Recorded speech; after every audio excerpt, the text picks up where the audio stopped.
ये जो generic medicine जो हम कहते हैं अभी, ये अंग्रेजी का शब्द है, इसको हिंदी में कैसे समझाएं? मैं आपको बहुत सरल भाषा में बताता हूँ। हाँ। तो ये जेनेरिक नाम जो दवा का जो मूल सॉल्ट है, जो इसके अंदर जो दवा है उसका नाम है, केमिकल नाम, उसका केमिकल नाम है। अब जैसे और उदाहरण अगर सरल करके बताएं इसको, तो जैसे ये लड़की दुबली पतली सी नजर आती है, तो मैं अगर डॉक्टर हूं हाँ। तो मैं इसको ये कहूं 1 गिलास दूध सुबह 1 गिलास शाम को पिया कर।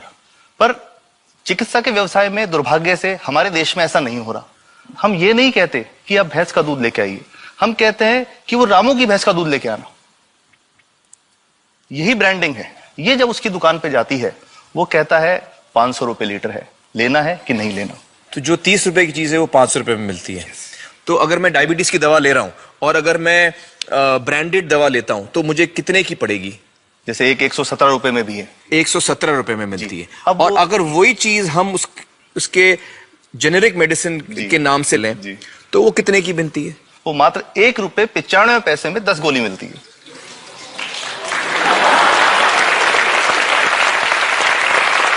और दोनों गोलियों में कोई फर्क नहीं है किसी किस्म का? 100% समान, क्योंकि इसकी उत्पादन लागत ही इतनी है। उसका manufacturing, packaging, transport, retail margin, जो उसके मार्जिन जो हैं, जो हमारे ज्यादा वो सब मिला करके उतने की ही पड़ती है।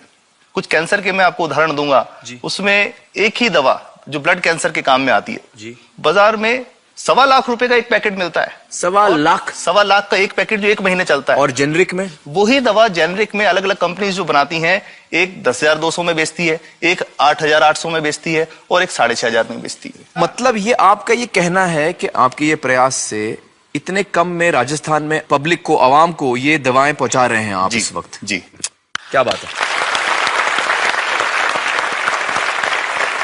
मेरा ये सवाल है कि डॉक्टर्स जो हैं वो हमारे पर्ची पर जेनेरिक नाम क्यों नहीं लिख के देते?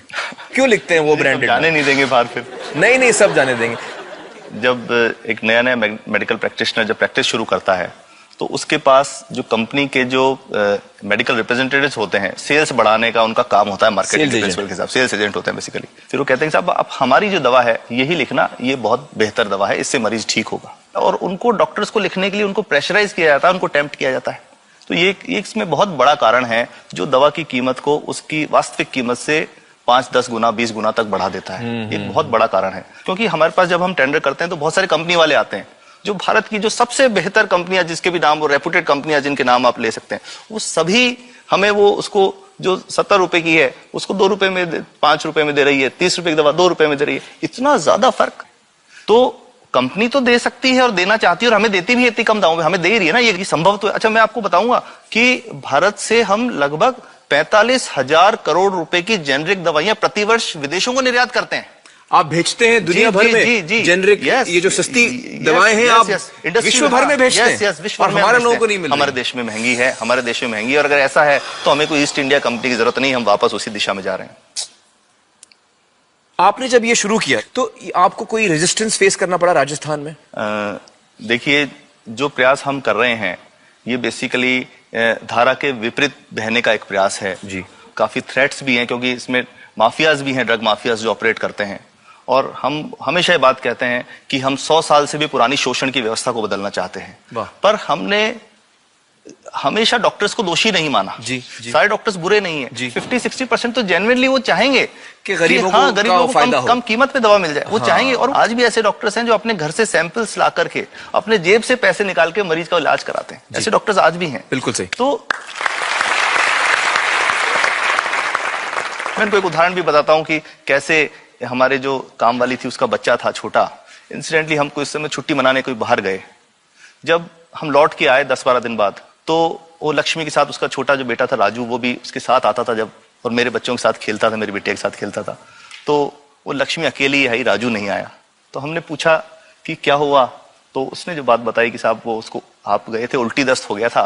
उल्टी दस्त की बीमारी के लिए वो जब दवा लेने गई तो केमिस्ट ने उसको कहा कि इसके तो 400 रुपए लगेंगे। तो उसने कहा साहब मैंने खूब मांगा, मेरे पास 400 रुपए मुझे नहीं थे, और मेरा बच्चा रात को ही उसको दस्त आते रहे, वो खत्म हो गया। और मैं आपको ये कहना चाहता हूं कि वो जो दवा लिखी थी कि वास्तव कीमत 1.5-2 रुपए ही है, तो वो बच्चे की जान बच सकती थी। 65 वर्ष के बाद भी अगर कोई बच्चा उल्टी दस्त से मर जाए तो मैं नहीं समझता इससे शर्मनाक बात कोई हम लोगों के लिए हो सकती है। और सबसे बड़ी बात कि इसे आसानी से बदला जा सकता है। हमें सबको एक समन्वित, एक संगठित प्रयास करने की जरूरत है। ये तो कुछ भी नहीं है, कोई नई फैक्ट्री खोलनी नहीं, कोई नई दवा नहीं बनानी, ये सब जो गलत चल रहा है इसको रोकना ही तो है। तो दोस्तों, डॉक्टर समित की बातों से हमें यह पता चला है कि दवाइयों का जो कॉस्ट होता है, जो उनको बनाने का खर्च होता है, वो बहुत ही कम होता है और हमें इन कम दामों में ये दवाइयां मिल सकती हैं अगर हमारी राज्य सरकार जेनेरिक मेडिसिन की दुकानें खोले, जैसे राजस्थान सरकार ने किया है और जिसके लिए हम उन्हें सलाम करते हैं। एक बात और, अगर आप एक एनजीओ हैं और आप जेनेरिक मेडिसिन की दुकान खोलना चाहते हैं तो department of chemicals and fertilisers आपको 50,000 रुपए की ग्रांट भी देता है। डॉक्टर समित, आपने बहुत ही बेहतरीन काम किया है और इस बहुत ही अहम मुद्दे पर रोशनी डालकर हमारी आंखें खोल दी हैं और हमारी दुआ यह है कि जो काम आपने राजस्थान में शुरू किया है वो हर राज्य में फैले, देश के कोने कोने में फैले। बहुत बहुत शुक्रिया हमारे साथ बातचीत करने का doctor Samit, thank you so much.